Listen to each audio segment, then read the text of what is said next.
Welcome to N school classes. നമ്മൾ discuss ചെയ്യുന്നത് economics ആണ്. ഇക്കണോമിക്സിൽ നമ്മൾ ഇന്ന് ഡിസ്കസ് ചെയ്യുന്ന ടോപ്പിക്ക് പ്രൈസ് ഇലാസിറ്റി എന്നുള്ള ടോപ്പിക്കാണ്.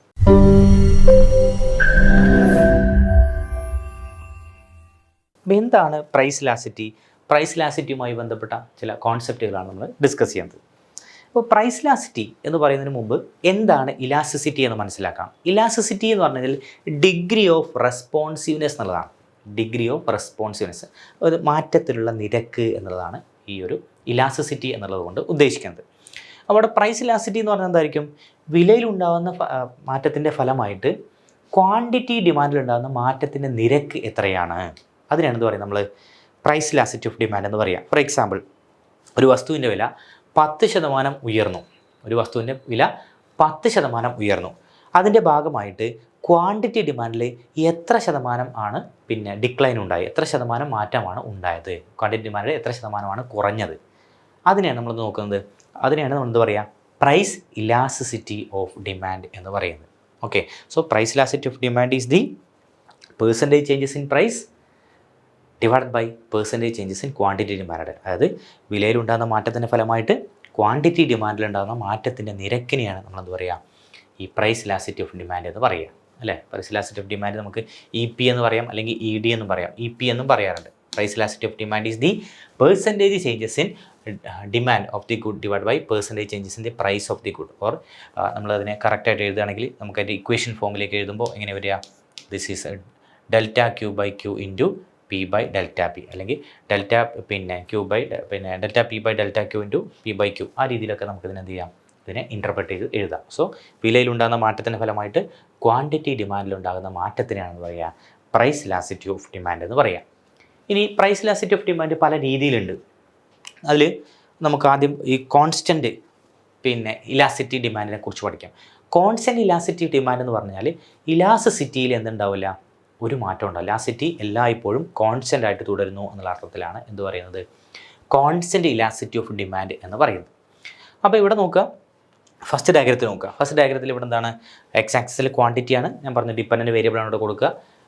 Y ആക്സിസിൽ പ്രൈസ് ആണ്, ദാറ്റ് ഈസ് ഇൻഡിപെൻഡൻറ്റ് വേരിയബിളാണ്. അപ്പോൾ ഇവിടെ നോക്കുക, ഇവിടെ Q ആണ് നമ്മുടെ, അല്ലെങ്കിൽ Q സ്റ്റാർ ആണ് എന്ത് നമ്മുടെ ക്വാണ്ടിറ്റി ഡിമാൻഡ് എന്ന് പറയുന്നത്. ഇവിടുത്തെ ഡിമാൻഡ് കർവിൻ്റെ ഷേപ്പ് എന്താണ്? ഒരു വെർട്ടിക്കൽ സ്ട്രൈറ്റ് ലൈൻ ആണ്. Vertical straight line parallel to Y axis. Vertical straight line parallel to Y axis, that is the demand curve. ഇതാണ് ഈ ഡിമാൻഡ് കർവിൻ്റെ ഷേപ്പ് എന്ന് പറയുന്നത്. അപ്പോൾ ഇവിടെ ശ്രദ്ധിക്കേണ്ട കാര്യം, ഈ ഒരു ഷേപ്പിനകത്ത്, ഈ ഒരു ഡിമാൻഡ് കർവിൻ്റെ ഷേപ്പിനകത്ത് ശ്രദ്ധിക്കേണ്ട കാര്യം ഇവിടെ എന്താണ്? ഇലാസ്റ്റിസിറ്റി ഓഫ് ഡിമാൻഡ് അല്ലെങ്കിൽ ED ഈസ് ഈക്വൽ ടു 0 ആണ്. Whatever changes in the prices, വിലയിൽ എന്ത് മാറ്റവും ഉണ്ടായിക്കോട്ടെ, വിലയിൽ എന്ത് മാറ്റം തന്നെ ഉണ്ടായിക്കഴിഞ്ഞാലും ഇവിടെ ക്വാണ്ടിറ്റി ഡിമാൻഡ് ഇത്രയേ ഉള്ളൂ. വില കൂടിയാലും ശരി, വില കുറഞ്ഞാലും ശരി, ആളുകൾ എത്ര തന്നെ പർച്ചേസ് ചെയ്യുന്നുള്ളൂ? OQ ലെവൽ അല്ലെങ്കിൽ OQ ബാർ ലെവൽ തന്നെ പർച്ചേസ് ചെയ്യുന്നുള്ളൂ. സോ ഇവിടെ ഇലാസ്റ്റിസിറ്റി ഓഫ് ഡിമാൻഡ് എന്താണ്? 0 ആണ്. അവിടെ പ്രൈസിൽ എന്ത് മാറ്റം ഉണ്ടെങ്കിലും ക്വാണ്ടിറ്റി ഡിമാൻഡിൽ ഒരു മാറ്റമല്ല. ഒരു മാറ്റം അല്ലെങ്കിൽ ഇലാസ്റ്റിസിറ്റി ഓഫ് ഡിമാൻഡ് എന്താണ്? 0 ആണെന്ന് അർത്ഥം. രണ്ടാമത്തെ കേസിൽ നോക്കുക, ഇവിടെ നമ്മുടെ ഡിമാൻഡ് കർവ് എന്താണ്? ഒരു ഹൊറിസോണ്ടൽ സ്ട്രൈറ്റ് ലൈനാണ്, പാരലൽ ടു എക്സ് ആക്സിസ്. ഇവിടെ എന്താണ് സംഭവിക്കുന്നത്? വില ചെറുതായിട്ടൊന്ന് കുറഞ്ഞതിൻ്റെ ഭാഗമായിട്ട് ക്വാണ്ടിറ്റി ഡിമാൻഡ് ഇൻഫിനിറ്റ് ആയിട്ട് കൂടുക. നമ്മളിവിടെ ഇൻഫിനിറ്റി എന്ന് പറയാം. ഇലാസ്റ്റിസിറ്റി ഓഫ് ഡിമാൻഡ് എന്താണ്? ഇൻഫിനിറ്റിക്ക് ഈക്വലൻ്റ് ആണ്. നമുക്കൊരിക്കലും എത്രത്തോളമാണ് ഡിമാൻഡ് വർദ്ധിച്ചതെന്ന് കണക്കാക്കാൻ സാധിക്കില്ല, അല്ലേ? അതായത് വിലയിൽ ചെറിയൊരു മാറ്റം ഉണ്ടായതിൻ്റെ ഫലമായിട്ട്, അല്ലെങ്കിൽ വില ചെറുതായിട്ടൊന്ന് കുറഞ്ഞതിൻ്റെ ഫലമായിട്ട് ക്വാണ്ടിറ്റി ഡിമാൻഡ് എന്ത് ചെയ്യുന്നു? ഇൻഫിനിറ്റ് ആയിട്ട്, അല്ലേ? നമുക്ക് അളന്ന് കണ്ടെത്താൻ കഴിയാത്ത രീതിയിൽ ഇൻഫിനിറ്റ് ആയിട്ട് ഉയരുന്ന ഈ ഒരു സാഹചര്യത്തെ നമ്മൾ പറയുന്ന പേരാണത് ഇവിടെ perfectly elastic demand. Price elasticity of demand is perfectly elastic എന്ന് പറയും. ഇവിടെ price elasticity of demand inelastic എന്ന് പറയും. ഇവിടെ ഇൻഇലാസ്റ്റിക് എന്ന് പറയും. പെർഫെക്റ്റ്ലി ഇൻഇലാസ്റ്റിക്, പെർഫെക്റ്റ്ലി ഇൻഇലാസ്റ്റിക് എന്ന് പറയും. ഇവിടെ പെർഫെക്റ്റ്ലി ഇലാസ്റ്റിക് എന്ന് പറയും. Perfectly elastic. ഇനി ഈ ഒരു കേസിൽ നോക്കുകയാണെങ്കിൽ യൂണിറ്ററിയാണ്. അതായത് വിലയിൽ എത്ര മാറ്റം ഉണ്ടാകുന്നു അതിന് സെയിം പെർസെൻറ്റേജ് മാറ്റം ക്വാണ്ടിറ്റി ഡിമാൻഡിൽ ഉണ്ടാകുകയാണെങ്കിൽ അതിനെ പറയുന്ന പേരാണത് യൂണിറ്ററി ഇലാസ്റ്റിക് എന്ന് പറയുന്നത്. Unitary elastic, unitary elastic. അപ്പോൾ യൂണിറ്ററി ഇലാസ്റ്റിക് ആണെങ്കിൽ ഇവിടെ നോക്കുക വിലയിൽ ഇത്ര ശതമാനം മാറ്റം ഉണ്ടായിരുന്നെങ്കിൽ സെയിം പെർസെൻറ്റേജ് മാറ്റം എന്തുണ്ടാവും, ക്വാണ്ടിറ്റി ഡിമാൻഡിലുണ്ടാവും. അപ്പോൾ ഇവിടെ നമ്മൾ ശരിക്കും വരയ്ക്കുമ്പോൾ എന്ത് ചെയ്യണം, ഇവിടെ ഈ ഒരു നോക്കുക, ഈ ഒരു ഡിസ്റ്റൻസ് നോക്കുക, പിയും പി ഡാഷും നമ്മുടെ ഡിസ്റ്റൻസും ക്യൂവും ക്യൂ ഡാഷും നമ്മുടെ ഈ ഡിസ്റ്റൻസ് എന്തായിരിക്കണം, ഇത് രണ്ടും സെയിം ആയിരിക്കും. ഈ ഡിസ്റ്റൻസും സെയിം ആയിരിക്കും. വിലയിൽ 10% മാറ്റം ഉണ്ടായിക്കഴിഞ്ഞാൽ അതിൻ്റെ ഭാഗമായിട്ട് ക്വാണ്ടിറ്റി ഡിമാൻഡിൽ ഉണ്ടാകുന്ന മാറ്റം എത്ര തന്നെയായിരിക്കണം, 10% തന്നെയായിരിക്കണം. അങ്ങനെയാണെങ്കിൽ അതിനെ യൂണിറ്ററി ഇലാസ്റ്റിക് എന്ന് പറയും. അപ്പോൾ ഇവിടെ നമ്മൾ 3 കോൺസ്റ്റൻറ്റ് ഇലാസ്റ്റിറ്റി മോഡൽസിനെ കുറിച്ചാണ് പറഞ്ഞത്. 1 perfectly inelastic, 2 perfectly elastic, 3 unitary elastic. ഇത് കൂടാതെ 2 ടൈപ്പ് ഇലാസ്റ്റിസിറ്റി കൂടി ഉണ്ട്. അതിൽ ഒന്ന് എന്താണ്, പിന്നെ എന്താ പറയുക, ഇൻഇലാസ്റ്റിക് ആണ്, ഇൻഇലാസ്റ്റിക് ഡിമാൻഡ്. അതായത് ഇവിടെ ഒന്നുകൂടി എൻ്റെ ഷേപ്പ് എന്തായിരിക്കും, കുറച്ചുകൂടി നമ്മൾ സ്റ്റീപ്പറായിട്ട് വരയ്ക്കുന്നത്. മറ്റൊന്ന് പെർഫെക്റ്റ്ലി ഇലാസ്റ്റിക് അല്ലാതെ ഇലാസ്റ്റിക് ആയിട്ടുള്ള ഒരു പിന്നെ ഡിമാൻഡ് കർവുണ്ട്. അതായിരിക്കും ഒന്നുകൂടി ഫ്ലാറ്ററായിട്ട് വരയ്ക്കുകയാണ് ചെയ്യുക. സോ ഇത് പിന്നെ ഇൻഇലാസ്റ്റിക്, ഇത് ഇലാസ്റ്റിക് ആണ്,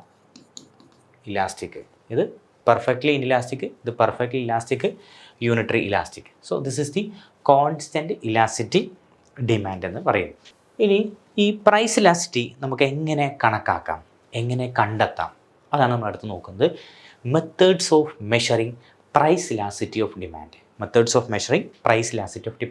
അപ്പോൾ പ്രൈസ് ഇലാസ്റ്റിറ്റി ഓഫ് ഡിമാൻഡ് കണ്ടെത്താൻ വേണ്ടിയിട്ട് പ്രധാനമായിട്ട് നമ്മൾ 5 രീതികൾ ഇവിടെ അവലംബിക്കുന്നുണ്ട്. 1 percentage method, 2 expenditure method, 3 graphical method, 4 point elasticity, 5 arc elasticity. ഇത് നമ്മൾ ഡീറ്റെയിൽ ആയിട്ട് നോക്കുകയാണ് എന്തൊക്കെയാണ് ഓരോന്നിലും പറഞ്ഞിട്ടുള്ളത് എന്നുള്ളത്. അതിൽ പേഴ്സൻറ്റേജ് മെത്തേഡിൽ പറയുന്നത് പ്രൈസ് ഇലാസ്റ്റിറ്റി എന്ന് പറയുന്നത് എന്താണ്, നമ്മൾ നേരത്തെ സൂചിപ്പിച്ചു, percentage changes in quantity demand divide by percentage changes in price. ഇത് ചെയ്താൽ നമുക്ക് എന്ത് കിട്ടും, പ്രൈസ് ഇലാസ്റ്റിറ്റി ഓഫ് ഡിമാൻഡ് കിട്ടും. അല്ലെങ്കിൽ എൻ്റെ ഫോർമുല എന്ന് പറയുന്നതാണ് P/Q, delta Q by delta P into P/Q, അല്ലെങ്കിൽ P/Q into delta Q by delta P. ഇത് ചെയ്താൽ നമുക്ക് എന്ത് കിട്ടും, പ്രൈസ് ഇലാസ്റ്റിറ്റി കണക്കാക്കാൻ സാധിക്കും. അപ്പോൾ പിന്നെ പ്രൈസ് ഇലാസ്റ്റിറ്റി കണക്കാക്കാനുള്ള ഒന്നാമത്തെ മെത്തേഡ് എന്താണ്, പേഴ്സൻറ്റേജ് മെത്തേഡിൽ എന്താ നമ്മൾ ചെയ്യുന്നത്, ക്വാണ്ടിറ്റി ഡിമാൻഡ് ഉണ്ടായ പേഴ്സൻറ്റേജ് ചേഞ്ചസിനെ ഈ പറയുന്ന പ്രൈസിലുണ്ടായിട്ടുള്ള പേഴ്സൻറ്റേജ് ചേഞ്ചസ് കൊണ്ട് ഡിവൈഡ് ചെയ്യുന്നു. അപ്പോൾ നമ്മൾ പറയുന്നു ക്വാണ്ടിറ്റി ഡിമാൻഡിൽ 20% മാറ്റം ഉണ്ടായി, പ്രൈസിൽ 10% മാറ്റം ഉണ്ടായി അല്ലേ. അപ്പോൾ ക്വാണ്ടിറ്റി ഡിമാൻഡ് നോക്കുക, ക്വാണ്ടിറ്റി ഡിമാൻഡിൽ 20% മാറ്റം ഉണ്ടായി, വിലയിലോ 10%. വിലയിൽ 10% കുറവുണ്ടായതിൻ്റെ ഭാഗമായിട്ട് ക്വാണ്ടിറ്റി ഡിമാൻഡ് 20% കൂടിയെങ്കിൽ 20/10 എത്ര വരിക, 2. പ്രൈസ് ഇലാസ്റ്റിറ്റി ഓഫ് ഡിമാൻഡ് എത്രയാണ്, 2. അങ്ങനെയാണ് നമ്മൾ എന്തിൽ കാൽക്കുലേറ്റ് ചെയ്യുക, പേഴ്സൻറ്റേജ് മെത്തേഡിൽ പ്രൈസ് ഇലാസ്റ്റിറ്റി കാൽക്കുലേറ്റ് ചെയ്യുക. മറ്റൊന്ന് എക്സ്പെൻഡിച്ചർ മെത്തേഡ്. രണ്ടാമത്തെ ഇലാസ്റ്റിറ്റി കാൽക്കുലേറ്റ് ചെയ്യാനുള്ള മെത്തേഡ് എന്താണ്, എക്സ്പെൻഡിച്ചർ മെത്തേഡ് നമ്മൾ പറയുന്ന മറ്റൊരു പേരാണ് ഔട്ട്ലേ മെത്തേഡ് എന്ന് പറയും. Expenditure method is also known as outlay method. അപ്പോൾ ഈ എക്സ്പെൻഡിച്ചർ വെച്ചുകൊണ്ട് നമ്മൾ എങ്ങനെയാണ് പ്രൈസ് ഇലാസ്റ്റിറ്റി കണക്കാക്കുന്നത്, അതായത് ഇവിടെ പറയുന്നത് ഒരു കമ്മോഡിറ്റിയുടെ വില കൂടുകയും കുറയുകയും ചെയ്യുന്നത് ആ കമ്മോഡിറ്റിയുടെ മുകളിലുള്ള എക്സ്പെൻഡിച്ചറിനെ സ്വാധീനിക്കുന്നുണ്ട്. നമ്മൾ നേരത്തെ സൂചിപ്പിച്ചു, പിന്നെ സബ്സ്റ്റിറ്റ്യൂഷൻ എഫക്റ്റും ഇൻകം എഫക്റ്റൊക്കെ പറഞ്ഞ സമയത്ത് കഴിഞ്ഞ ക്ലാസ്സുകളിൽ നമ്മൾ സൂചിപ്പിച്ചാണെന്ത്, അവിടെ ഒരു കമ്മോഡിറ്റിയുടെ വില കുറഞ്ഞു കഴിഞ്ഞാൽ അതിൻ്റെ ഭാഗമായിട്ട് എന്ത് സംഭവിക്കും, ആ കമ്മോഡിറ്റിന് മുകളിലുള്ള എക്സ്പെൻഡിച്ചറിൽ മാറ്റം വരുമെന്ന് നമ്മൾ പറഞ്ഞിട്ടുണ്ടായിരുന്നു. അപ്പോൾ അവിടെ ഒരു കമ്മോഡിറ്റി പ്രൈസിലുണ്ടാകുന്ന ചേഞ്ചസ് അതിൻ്റെ മുകളിലുള്ള എക്സ്പെൻഡിച്ചറിനെ ഇൻഫ്ലുവൻസ് ചെയ്യുന്നുണ്ട് എന്ന് നമുക്ക് അറിയാം. ഇനി ആ എക്സ്പെൻഡിച്ചർ വെച്ചുകൊണ്ട് നമുക്ക് എങ്ങനെ ഇലാസ്റ്റിറ്റി കണക്കാക്കാൻ സാധിക്കും എന്നുള്ളതാണ് നോക്കുന്നത്. അതിൽ ആദ്യത്തെ നോക്കുന്നത് ഇലാസ്റ്റിക് ഡിമാൻഡ്. എപ്പോഴാണ് ഒരു ഇലാസ്റ്റിക് ഡിമാൻഡ് ആവുന്നത്, price elasticity of demand elastic ആയിട്ട് മാറുന്നത്, വിലയിലുണ്ടാകുന്ന മാറ്റത്തിൻ്റെ ഫലമായിട്ട് ക്വാണ്ടിറ്റി ഡിമാൻഡിനോട് അത് എപ്പോഴാണ് കൂടുതലായിട്ട് പ്രതികരിക്കുന്നത്, എക്സ്പെൻഡിച്ചർ വെച്ചുകൊണ്ട് നമുക്കത് എങ്ങനെ കാൽക്കുലേറ്റ് ചെയ്യുക എന്നുള്ളതാണ് നോക്കുന്നത്. അതായത് ഇവിടെ പറയുന്നത് ഒരു വസ്തുവിൻ്റെ വില കുറഞ്ഞു കഴിഞ്ഞാൽ, decline in the price of a commodity, ഒരു വസ്തുവിൻ്റെ വില കുറഞ്ഞു കഴിഞ്ഞാൽ അതിൻ്റെ ഭാഗമായിട്ട് എന്ത് സംഭവിക്കുന്നു, നമ്മുടെ കയ്യിൽ അഡീഷണൽ ആയിട്ട് കൂടുതൽ ഇൻകം വരും. ഇൻകം വരുമ്പോൾ നമ്മൾ എന്ത് ചെയ്യുന്നു, അതുകൂടി ഉപയോഗിച്ചുകൊണ്ട് നമ്മൾ ആ കമ്മോഡിറ്റി കൂടുതലായിട്ട് പർച്ചേസ് ചെയ്യും അല്ലേ, അതിൻ്റെ മുകളിലുള്ള എക്സ്പെൻഡിച്ചർ നമ്മൾ ഇൻക്രീസ് ചെയ്യും. ഇനി വില കൂടുന്ന സമയത്ത് നമ്മൾ ആ കമ്മോഡിറ്റിൻ്റെ മുകളിലുള്ള പർച്ചേസ് എന്ത് ചെയ്യുന്നു, കുറയ്ക്കുന്നു അല്ലേ, reduction in the total expenditure. അപ്പോൾ ഇവിടെ പറഞ്ഞിട്ട് ഈ 2 കാര്യങ്ങളുള്ളൂ. ഒരു വസ്തുവിൻ്റെ വില കുറഞ്ഞതിൻ്റെ ഭാഗമായിട്ട് ആ വസ്തുവിൻ്റെ ക്വാണ്ടിറ്റി ഡിമാൻഡ് കൂടുകയും അല്ലെങ്കിൽ ആ വസ്തുവിൻ്റെ മുകളിലുള്ള എക്സ്പെൻഡിച്ചർ കൂടുകയും, ഒരു വസ്തുവിൻ്റെ വില കൂടിയതിൻ്റെ ഫലമായിട്ട് ആ വസ്തുവിൻ്റെ മുകളിലുള്ള എക്സ്പെൻഡിച്ചർ കുറയുകയും ചെയ്തു കഴിഞ്ഞാൽ അതിന് നമ്മൾ എന്താ പറയുക, ഇലാസ്റ്റിക് ഡിമാൻഡ് എന്ന് പറയും.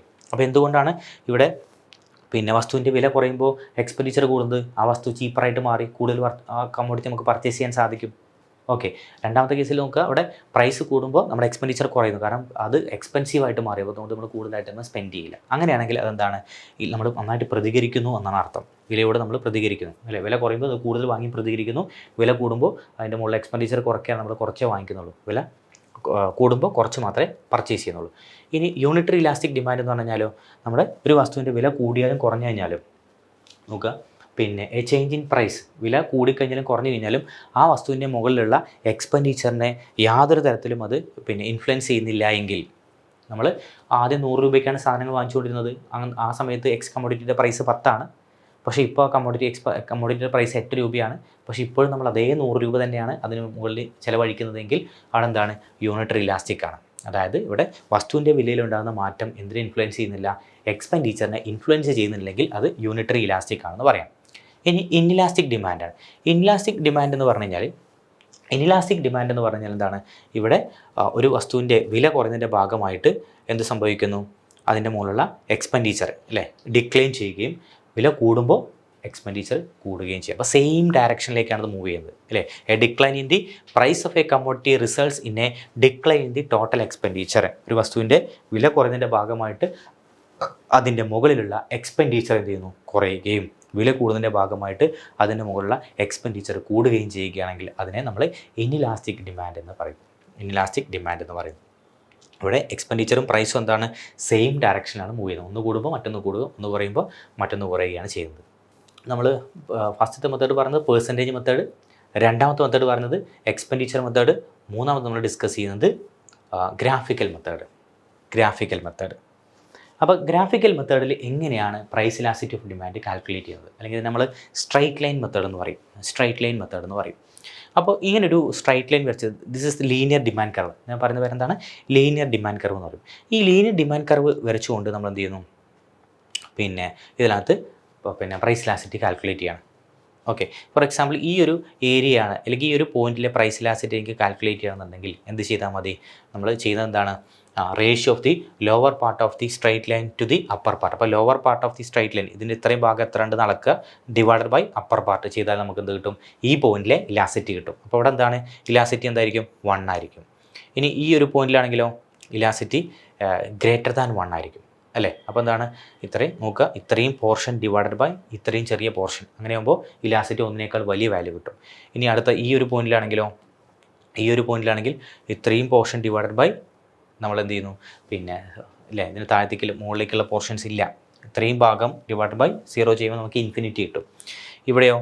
ഇവിടെ നമുക്ക് ഈ ചെറിയ ഭാഗം അല്ലേ ഡിവൈഡ് ബൈ വലിയ ഭാഗം വരുമ്പോൾ എന്ത് കിട്ടും, ഇലാസ്റ്റിസിറ്റി ലെസ് ദാൻ 1 കിട്ടും. ഇവിടെ പിന്നെ നമുക്ക് 0 ഡിവൈഡഡ് ബൈ ഇത്രയും ഭാഗം വരുമ്പോൾ നമുക്ക് എന്ത് കിട്ടും, 0 എന്ന് ആൻസർ കിട്ടും. സോ ഇവിടെ ഈ ഗ്രാഫിക്കൽ മെത്തേഡിൽ പറയുന്നത് ഒരു ലീനിയർ ഡിമാൻഡ് കർവിലെ ഏത് പോയിന്റിലെയും ഇലാസ്റ്റിസിറ്റി നമ്മൾ കണ്ടെത്താൻ വേണ്ടി എന്ത് ചെയ്താൽ മതി, ആ പോയിന്റിൻ്റെ ലോവർ പാർട്ടുള്ള ഭാഗത്തിനെ അപ്പർ പാർട്ടിൽ അല്ലേ, ഈ ഒരു പോയിന്റ് ആണെങ്കിൽ ഈ പോയിന്റിൻ്റെ താഴത്തുള്ള ഭാഗത്തിനെ എന്തുകൊണ്ട് ഡിവൈഡ് ചെയ്യുക, മുകളിൽ എത്ര ഭാഗമുണ്ട് അതുകൊണ്ട് ഡിവൈഡ് ചെയ്താൽ നമുക്ക് എന്ത് കിട്ടും, അവിടെ പ്രൈസ് ഇലാസ്റ്റിസിറ്റി കാൽക്കുലേറ്റ് ചെയ്യാൻ സാധിക്കും. അതാണ് ഗ്രാഫിക്കൽ മെത്തേഡ് അല്ലെങ്കിൽ സ്ട്രൈറ്റ് ലൈൻ മെത്തേഡിലൂടെ പറയുന്നത്. So this is the third method. ഈ തേർഡ് മെത്തേഡ് കൂടാതെ നമ്മൾ 2 മെത്തേഡുകൾ കൂടിയിട്ട്, ദാറ്റ് ഈസ് പോയിന്റ് ഇലാസ്റ്റിസിറ്റി. അപ്പോൾ പോയിന്റ് ഇലാസ്റ്റിസിറ്റി എന്ന് പറഞ്ഞാൽ നമ്മൾ ഏതെങ്കിലും ഒരു പെർട്ടിക്കുലർ പോയിന്റിൽ, ഇപ്പോൾ ലീനിയർ ഡിമാൻഡ് കർവ് അല്ല, നോൺ ലീനിയർ ഡിമാൻഡ് കർവ് ആണെന്ന് സങ്കല്പിക്കുക. അപ്പോൾ നോൺ ലീനിയർ ഡിമാൻഡ് കർവ് ആകുന്ന സമയത്ത് അതിൽ ഏതെങ്കിലും ഒരു പോയിന്റിൽ ഇലാസ്റ്റിസിറ്റി കണ്ടെത്താൻ നമുക്ക് എന്ത് ചെയ്യാൻ കഴിയില്ല, ആ കർവ് അതിൻ്റെ ഷേപ്പിൽ വ്യത്യാസമുള്ളത് കൊണ്ട് തന്നെ നമുക്കത് upper part divide by lower part ചെയ്യാൻ ബുദ്ധിമുട്ടാണ്. അപ്പോൾ അത്തരം സാഹചര്യങ്ങളിൽ നമ്മൾ എങ്ങനെയാണ് ഒരു പെർട്ടിക്കുലർ പോയിന്റിലെ, ഒരു ഡിമാൻഡ് കർവിലെ ഒരു പെർട്ടിക്കുലർ പോയിന്റിലെ ഇലാസ്റ്റിസിറ്റി എങ്ങനെ കണക്കാക്കുന്നു എന്നുള്ളതാണ് പോയിന്റ് ഇലാസ്റ്റിസിറ്റി കൊണ്ട് ഉദ്ദേശിക്കുന്നത് അല്ലേ. അപ്പോൾ ലീനിയർ ആണെങ്കിൽ നമുക്ക് എളുപ്പത്തിൽ കണക്കാക്കാൻ സാധിക്കും, lower part divide by upper part ചെയ്ത് കഴിഞ്ഞാൽ നമുക്ക് ഇലാസ്റ്റിസിറ്റി കണക്കാക്കാൻ സാധിക്കുന്നത് ഗ്രാഫിക്കൽ മെത്തേഡിലൂടെ പറഞ്ഞു. എന്നാൽ ഇവിടെ ഒരു കർവി ലീനിയർ ആകുമ്പോൾ അല്ലെങ്കിൽ ഒരു കർവ് ഷേപ്പ് ആകുമ്പോൾ അത് എങ്ങനെയാണ് നമ്മൾ ഈ ഒരു ഇലാസ്റ്റിസിറ്റി കാൽക്കുലേറ്റ് ചെയ്യുക എന്നുള്ളതാണ് നമ്മൾ നോക്കുന്നത്. സോ ഇങ്ങനൊരു പോയിന്റ് ആണെങ്കിൽ, ഫോർ എക്സാമ്പിൾ DD ഇതാണ് നമ്മുടെ കർവ് എങ്കിൽ, ഇതാണ് നമ്മുടെ ഡിമാൻഡ് കർവ് എങ്കിൽ അതിൽ A എന്നുള്ള പോയിന്റിലെ ഇലാസ്റ്റിസിറ്റി കാണാൻ നമ്മൾ എന്ത് ചെയ്യുന്നു, ഒരു സ്ട്രൈറ്റ് ലൈൻ, ഒരു ടാൻജൻറ്റ് അതിനെ ടച്ച് ചെയ്തുകൊണ്ട് ഒരു ടാൻജൻറ്റ് അങ്ങ് വരച്ചു കൊടുക്കുക. This is tangent. ഈ ടാൻജൻറ്റ് A എന്ന് പറയുന്ന പോയിന്റിനെ ടച്ച് ചെയ്യുന്ന പോയിന്റ് നോക്കുക. എന്നിട്ട് എന്ത് ചെയ്യുക, ഇവിടുന്ന് ഈ ലോവർ പാർട്ട് കാൽക്കുലേറ്റ് ചെയ്യുക, ഡിവൈഡഡ് ബൈ അപ്പർ പാർട്ട് ചെയ്യുക. എന്നിട്ട് എന്ത് ചെയ്യുക, നമുക്ക് ഈ ഒരു പോയിന്റിലെ ഇലാസ്റ്റിസിറ്റി കണ്ടെത്താം. അപ്പോൾ അപ്പോൾ ഇവിടെ എന്ത് ചെയ്യുന്നു, ഇവിടെ ഇങ്ങനെ ഒരു കർവ് ഷേപ്പിൽ വരുന്ന നമ്മുടെ ഡിമാൻഡ് കർവ് ആണെങ്കിൽ ഇതിൽ ഏതെങ്കിലും ഒരു പോയിന്റിലെ ഇലാസിറ്റി കണ്ടെത്താൻ നമ്മൾ എന്ത് ചെയ്യുന്നു, അതിനെ ടച്ച് ചെയ്തുകൊണ്ട് ഒരു സ്ട്രെയിറ്റ് ലൈൻ വരച്ചു കൊടുക്കുക. എന്നിട്ട് ഈ സ്ട്രെയിറ്റ് ലൈനിൻ്റെ lower part divide by upper part ചെയ്തിട്ട് നമുക്ക് എന്ത് ചെയ്യാം, ഈ പോയിന്റിലെ ഇലാസിറ്റി കണ്ടെത്താം. സോ ഈ ഒരു മെത്തേഡിനെയാണ് നമ്മൾ എന്ത് പറയുക, പോയിന്റ് ഇലാസിറ്റി എന്ന് പറയുക. So this is point elasticity. ഇനി നമുക്ക് വൺ മോർ മെത്തേഡ്, ഒരു മെത്തേഡും കൂടി നമുക്കുണ്ട്. That is arc elasticity. Arc elasticity എന്താണ്? ആർക്ക് ഇലാസിറ്റി എന്ന് പറഞ്ഞു കഴിഞ്ഞാൽ, അതായത് നമ്മൾ പറഞ്ഞ ഒരു പെർട്ടിക്കുലർ പോയിന്റിലെ ഇലാസിറ്റി നമുക്ക് കാണാൻ സാധിക്കും. എന്നാൽ ഒരു ഇൻ ബിറ്റ്വീൻ രണ്ട് പോയിന്റുകൾക്കിടയിലെ ഇലാസിറ്റി നമുക്ക് എങ്ങനെ കണക്കാക്കാം? ഫോർ എക്സാമ്പിൾ, ഇപ്പോൾ ഇങ്ങനെ ഒരു ഡയഗ്രാം വരയ്ക്കുകയാണെങ്കിൽ ഈ ഡയഗ്രത്തിൽ ഈ ഒരു ഭാഗം ഇങ്ങനെ കുഴിഞ്ഞിരിക്കുന്നു. ഈ ഒരു പോയിന്റിനിടയിലും ഈ ഒരു പോയിന്റിനിടയിലും എത്രത്തോളമാണ് ഇലാസിറ്റി ഉള്ളത് നമുക്ക് എങ്ങനെ കണക്കാക്കാം? ഇൻ ബിറ്റ്വീൻ ടു പോയിന്റ്സിനിടയിൽ ഇലാസിറ്റി നമുക്ക് എങ്ങനെ കണക്കാക്കാം? അതിനാണ് എന്ത് പറയുന്നത്, നമ്മൾ ആർക്ക് ഇലാസിറ്റി എന്ന് പറയുന്നത്. ഓക്കെ, അപ്പോൾ ഇതിൻ്റെ മിഡ് പോയിന്റ് കണ്ടെത്തിയിട്ട് ഒരു മെത്തേഡ്സ് ഉപയോഗിച്ചിട്ടാണ് നമ്മൾ എന്ത് ചെയ്യുന്നത്, ആർക്ക് ഇലാസിറ്റി കണക്കാക്കുന്നത്. അപ്പോൾ ആർക്ക് ഇലാസിറ്റി കാൽക്കുലേറ്റ് ചെയ്യാനുള്ള ഒരു ഫോർമുല ഉണ്ട്. This is the formula. ഏതാണ് formula? Price elasticity is equal to change in quantity demanded divided by average quantity demanded the whole divided by change in price divided by average price. അല്ലെങ്കിൽ നമ്മൾ ഒരു ഫോർമുലയായിട്ട് ഉപയോഗിക്കുകയാണെങ്കിൽ EP is equal to delta Q by delta P into P1 plus P2 by 2 divided by Q1 plus Q2 by 2. അതായത് നമുക്കറിയാം, നമ്മുടെ ഈ ഒരു diagram നോക്കിക്കഴിഞ്ഞാൽ നിങ്ങൾക്ക് കൃത്യമായിട്ട് മനസ്സിലാകും. ഇവിടെ എന്താണ്, ഇവിടെ ഒരു പോയിൻ്റ് ഉണ്ട്, ഇവിടെ ഒരു പോയിൻ്റ് ഉണ്ട് AB. ഇതിന് രണ്ടിനിടയിലുള്ള പ്രൈസ് ഇലാസിറ്റി നമുക്ക് കാണുന്നുണ്ടെങ്കിൽ നമ്മൾ എന്ത് ചെയ്യണം, ഇവിടുത്തെ P1, ഇവിടുത്തെ പ്രൈസ് P1, ഇവിടുത്തെ പ്രൈസ് P2. അതാണ് ഇവിടെ പറഞ്ഞിരിക്കുന്നത് P1 പ്ലസ് P2 by 2 അല്ലേ. Delta Q by delta P എന്ന് പറഞ്ഞാൽ ഇവിടെ ക്വാണ്ടിറ്റിയിലുണ്ടായ മാറ്റം. അപ്പോൾ Q1 നിന്ന് Q2ലേക്ക് വന്നപ്പോൾ എത്ര ക്വാണ്ടിറ്റിയാണ് ഇവിടെ കൂടിയത്? 10 യൂണിറ്റ് ആണോ 20 യൂണിറ്റ് ആണോ കൂടിയെന്നുള്ളത് നോക്കുക. സോ Q1 Q2 നമ്മുടെ ഡിഫറൻസ്, P1 P2 തമ്മിലുള്ള ഡിഫറൻസ് ഇവിടെ 10 സങ്കല്പിക്കുക. അപ്പോൾ ഇവിടെ നമ്മൾ ആദ്യം ഡെൽറ്റ Q ബൈ ഡെൽറ്റ Pയിൽ എന്ത് ചെയ്യണം, Qയിലുണ്ടായ മാറ്റം ഡിവൈഡഡ് ബൈ Pയിലുണ്ടായ മാറ്റം into P1 plus P2. P1 എത്രയായിരുന്നു, P2 എത്രയായിരുന്നു അല്ലേ? P1 ഇവിടെ 8 ആയിരുന്നു, P2 ഇവിടെ 5 ആയിരുന്നു എന്ന് സങ്കല്പിക്കുക. അപ്പോൾ P1 P2 അത് ആ സ്ഥാനത്ത് കൊടുക്കുക. ഏത് നമ്മുടെ ഈ ഇക്വേഷനകത്ത് P1ൻ്റെ സ്ഥാനത്ത് P1 എത്രയാണ് വാല്യൂ കൊടുക്കുക, പ്രൈസ് ഓഫ് ദി അല്ലേ കമ്മോഡിറ്റി, ആ ഒരു പോയിന്റിലെ ഫസ്റ്റ് പോയിന്റിലെ പ്രൈസ് എത്രയാണെന്നുള്ളതും P2 രണ്ടാമത്തെ പോയിന്റിൽ എത്രയാണ് പിന്നെ പ്രൈസ് എന്നുള്ളത് അവിടെ കൊടുക്കുക. Divide by 2 divide by Q1 plus Q2. ആദ്യം എത്രയാണ് ക്വാണ്ടിറ്റി ഡിമാൻഡ് ചെയ്തത്, രണ്ടാമത്തെ പ്രൈസ് ആയപ്പോൾ എത്രയാണ് ക്വാണ്ടിറ്റി ഡിമാൻഡ് ചെയ്തത്, ഡിവൈഡ് ബൈ 2. ഈ ഫോർമുല ചെയ്ത് കഴിഞ്ഞാൽ നമുക്ക് എന്ത് കിട്ടും, പ്രൈസ് ഇലാസിറ്റി കണക്കാക്കാൻ സാധിക്കും. അതാണ് ഇവിടെ പറയുന്നത്. ഇപ്പോൾ ഡെൽറ്റ Q ക്വാണ്ടിറ്റിയിൽ ഉണ്ടാകുന്ന ചേഞ്ചാണ്, ഡെൽറ്റ P പ്രൈസിൽ ഉണ്ടാകുന്ന ചേഞ്ചാണ്, P1 ഇനീഷ്യൽ പ്രൈസാണ്, P2 final price, Q1 initial quantity and Q2 final quantity. അല്ലെങ്കിൽ നമുക്ക് ഇതൊന്ന് ചുരുക്കി കഴിഞ്ഞാൽ ഈ ഇക്വേഷൻ ഒന്നുകൂടി സിംപ്ലിഫൈ ചെയ്ത് കഴിഞ്ഞാൽ നമുക്ക് ആ ഇക്വേഷൻ ഏത് രീതിയിൽ എഴുതാം. This is the final equation for calculating arc elasticity. That is EP is equal to delta Q by delta P into P1 plus P2 by Q1 plus Q2. ഈ equation കിട്ടാനുള്ള കാരണം ഈ ഇക്വേഷനിൽ ഈ സെക്കൻഡ് കിടക്കുന്ന സ്ഥാനത്ത് ഈ രണ്ടും നമ്മൾ എന്ത് ചെയ്യുന്നു, ക്യാൻസൽ ചെയ്യുകയാണ് ചെയ്യുന്നത്. അങ്ങനെ ക്യാൻസൽ ചെയ്യാൻ സാധിക്കും. കാരണം സെക്കൻഡ് പൊസിഷനും ഫോർത്ത് പൊസിഷനിലെ നമ്പർ നമുക്ക് എന്ത് ചെയ്യാൻ പറ്റും, ക്യാൻസൽ ചെയ്യാൻ സാധിക്കും. അങ്ങനെയാണ് നമ്മൾ ഈ ഒരു ഇക്വേഷനിലേക്ക് എത്തുന്നത്. EP is equal to delta Q by delta P into P1 plus P2 by Q1 plus Q2 എന്നുള്ള ഇക്വേഷനിലേക്ക് എത്തുന്നത്.